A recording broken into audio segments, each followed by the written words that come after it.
Hello everyone, welcome to my channel study smart with R के।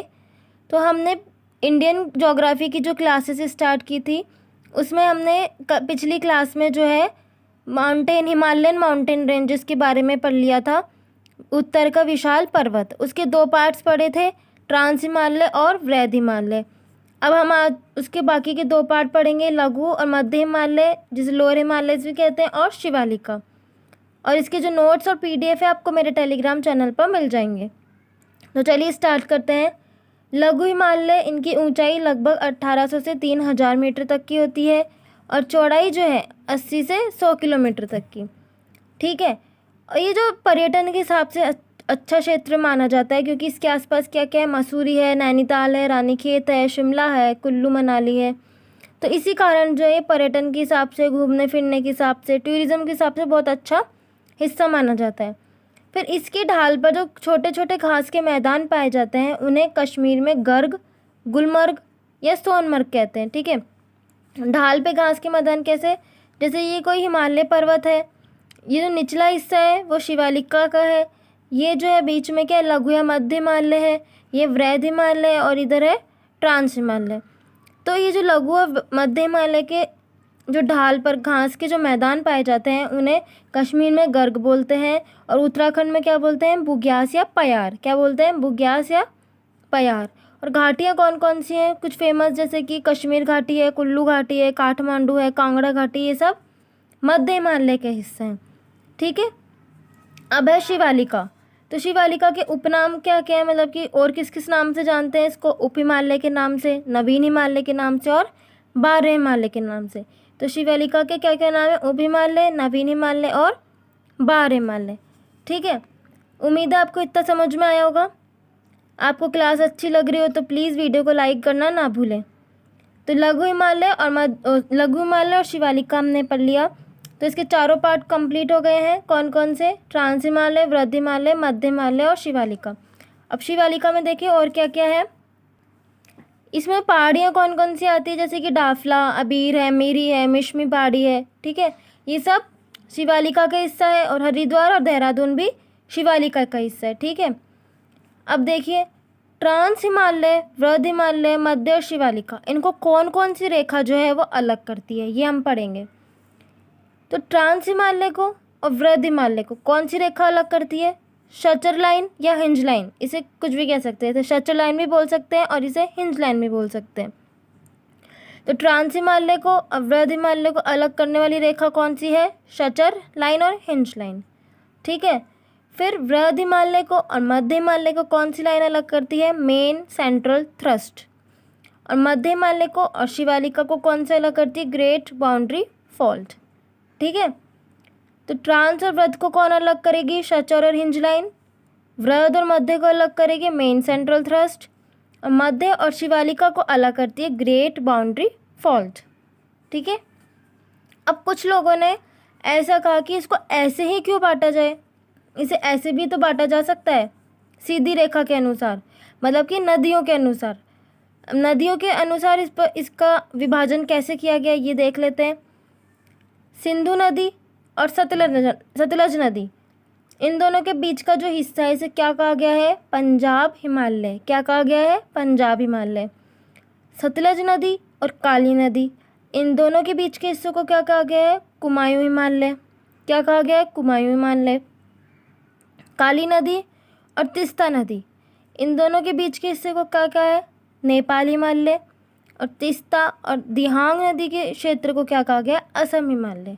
ठीक है, तो इनको जब हम नदियों के आधार पर इनका विभाजन करते हैं तो ये चार भागों में बढ़ते हैं, पंजाब हिमालय, कुमायूं हिमालय, नेपाल हिमालय और असम हिमालय। तो अगर अपन ऐसे बांटेंगे तो तीन रेखा इनको अलग करती है, ट्रांस वृहद को शचर, वृहद मध्य को मेन सेंट्रल थ्रस्ट, मध्य शिवालिका को ग्रेट बाउंड्री फॉल्ट। ठीक है, और यूँ बांटेंगे तो सिंधु और सतलज के बीच में पंजाब हिमालय, सतलज काली के बीच में कुमायूं, काली तीस्ता के बीच में नेपाल, और तीस्ता और दियांग के बीच में असम। तो ये है अपना नदियों के आधार पर विभाजन। तो अब ये पूरा कंप्लीट हो चुका है। हिमालयन माउंटेन रेंजेस, उत्तर का जो विशाल पर्वत है वो हम पूरा कंप्लीट कर चुके हैं, जिसमें ट्रांस हिमालय है, वृहद हिमालय, मध्य और शिवालिका। अब हम पढ़ेंगे नॉर्दर्न प्लेन्स के बारे में। मतलब कि उत्तर का विशाल मैदान। ठीक है, तो देखिए ये 7 लाख जो स्क्वायर किलोमीटर है उस एरिया में ये फैला हुआ है। इसकी चौड़ाई की बात करें तो 150 से 300 किलोमीटर तक की इसकी चौड़ाई है। पूर्व से पश्चिम में ये 3200 किलोमीटर फैला हुआ है। और एरिया की बात करें कि कितना, मतलब कौन कौन सा स्टेट कवर करता है, पंजाब, हरियाणा, यूपी, बिहार, वेस्ट बंगाल, आसाम और मध्य प्रदेश का कुछ क्षेत्र। ठीक है, तो ये इन स्टेट्स को, मतलब इन स्टेट्स के अंदर जो है विशाल मैदान है, उत्तर के विशाल मैदान।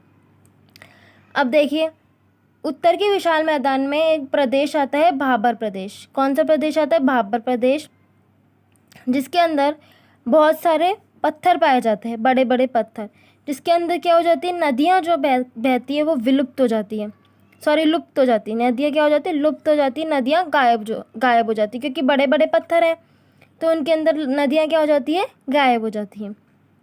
फिर इसके बाद आता है तराई क्षेत्र, मतलब कि बाढ़ वाला क्षेत्र।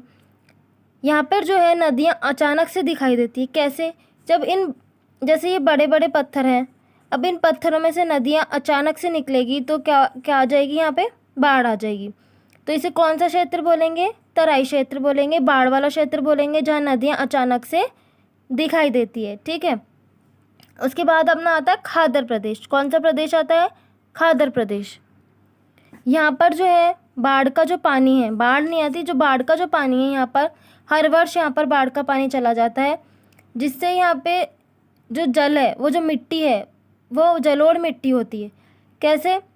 क्योंकि वहाँ पर जो पानी है हर वर्ष जाता है बाढ़ का पानी, तो यहाँ की जो मिट्टी होती है बिल्कुल नई होती है, उपजाऊ होती है, उर्वरक होती है, इसलिए ये जो मिट्टी होती है वो खेती के लिए अच्छी होती है।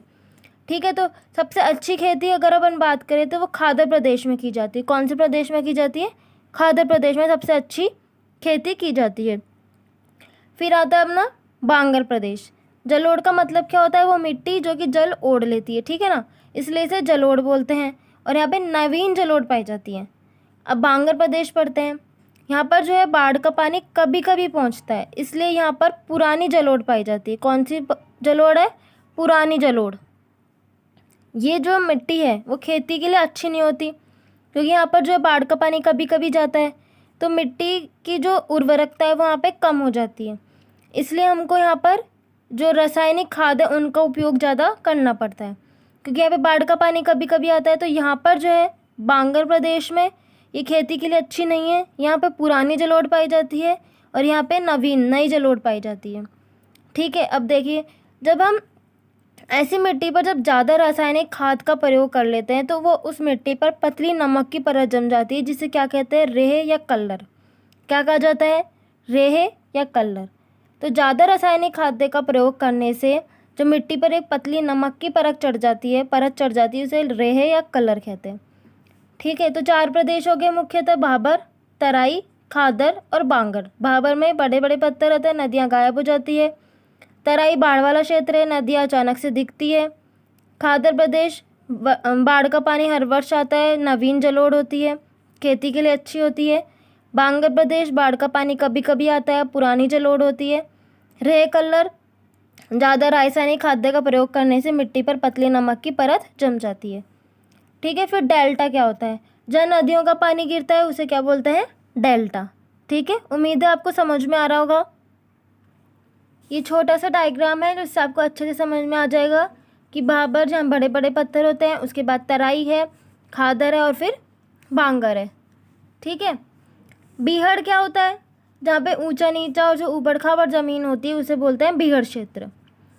अब हम नॉर्दर्न प्लेन्स के बारे में पढ़ेंगे, मतलब कि नॉर्दर्न प्लेन्स में जो रिवर सिस्टम होता है, नदी तंत्र, मतलब कि कौन कौन सी नदी जो सिस्टम रिवर सिस्टम मिलके जो है नॉर्दर्न प्लेन्स बनाते हैं, मैदान बनाते हैं, कौन कौन सी नदियाँ मिलकर। ठीक है, तो सिंधु नदी, गंगा नदी और ब्रह्मपुत्र नदी, मुख्यतः 3 नदी हैं जो मिलकर क्या बनाती है, मतलब ये जो नदी तंत्र है ये मिलकर नॉर्दर्न प्लेन्स बनाती है। ठीक है, मैदान बनाती है। तो देखिए पहले तो सबसे पहले कि दोआब क्या होता है? जो 2 नदियों के बीच का जो क्षेत्र होता है उसे क्या बोलते हैं? दोआब। क्या बोलते हैं? दोआब। तो कितने दोआब हैं जो कि सिंधु नदी के द्वारा सिंधु नदी के जो इस क्षेत्र में कितने दोआब आते हैं। तो देखो, ये जो सिंधु नदी है इधर से आती है, चाइना से निकलती है, और ये इधर जाती है पाकिस्तान में, ठीक है। तो और ये है झेलम नदी। तो सिंधु नदी और झेलम नदी के बीच में जो द्वाब बनता है उसे बोलते हैं सिंधु सागर द्वाब। क्या बोलते हैं? सिंधु सागर द्वाब। मतलब कि इन नदियों के द्वारा जो ये मैदान बनाया जाता है उसके बारे में पढ़ रहे हैं। और द्वाब क्या है? दो नदियों के बीच का क्षेत्र है। तो ये जो है इधर से चाइना से आती है और ये पाकिस्तान की तरफ जाती है, ये है सिंधु नदी, ठीक है। फिर ये हिमाचल प्रदेश से नदी आती है, ये किस में मिलती है? ये सिंधु नदी में मिलती है, ठीक है। तो देखो, सिंधु और झेलम के बीच में जो है सिंधु और ये है झेलम नदी जो कि जम्मू कश्मीर से आती है। सिंधु और झेलम नदी, ये कौन सी नदी है? झेलम नदी। तो सिंधु और झेलम नदी के बीच में कौन सा द्वाब है? सिंधु सागर द्वाब, ठीक है। फिर झेलम नदी और चिनाब नदी, ये हिमाचल प्रदेश से कौन सी नदी आ रही है? ये चिनाब नदी। तो झेलम नदी और चिनाब नदी के बीच में कौन सा द्वाब है? चाज द्वाब। कौन सा द्वाब है? चाज द्वाब, ठीक है। फिर इस चिनाब नदी के बीच में और ये रावी, ये कौन सी नदी है? ये रावी नदी है जो हिमाचल प्रदेश से निकलती है और ये चिनाब में जाकर मिल जाती है। ये कौन सी नदी? रावी नदी। तो रावी नदी और चिनाब नदी के बीच में कौन सा द्वाब है? रचना द्वाब, ठीक है। फिर रावी नदी और जो व्यास नदी है उसके बीच में कौन सा द्वाब है? बारी द्वाब। कौन सा द्वाब है? बारी द्वाब। ये कौन सी नदी है? व्यास नदी। तो ये इन दोनों के बीच में कौन सा है? बारी द्वाब। फिर सतलज और व्यास, इन दोनों के बीच में कौन सा द्वाब है? बिस्त द्वाब, ठीक है, बिस्त द्वाब। तो सिंधु और झेलम, तो सिंधु सागर द्वाब, चिनाब और झेलम, जैसे चिनाब और जैसे झेलम तो चाज द्वाब, रावी और चिनाब के बीच में रचना द्वाब, व्यास और रावी के बीच में बारी द्वाब, व्यास और सतलज के बीच में बिस्त द्वाब, ठीक है। इन नदियों के द्वारा ये जो मैदान बनाया जाता है सिंधु गंगा ब्रह्मपुत्र। तो इसमें से हमने कौन सा पढ़ा पहले? सिंधु गंगा का सिंधु द्वारा जो नदी तंत्र है बनाया हुआ उसके बारे में हमने पढ़ा है, जिसमें हमने 5 द्वाब पढ़ लिए हैं, ठीक है। अब आगे गंगा और ब्रह्मपुत्र हम कल वाली क्लास में पढ़ेंगे। उम्मीद है आपको समझ में आ रहा होगा, और अगर कोई आपको डाउट हो तो कमेंट बॉक्स में कमेंट ज़रूर कीजिएगा, और इसकी PDF आपको मेरे टेलीग्राम चैनल पर मिल जाएगी।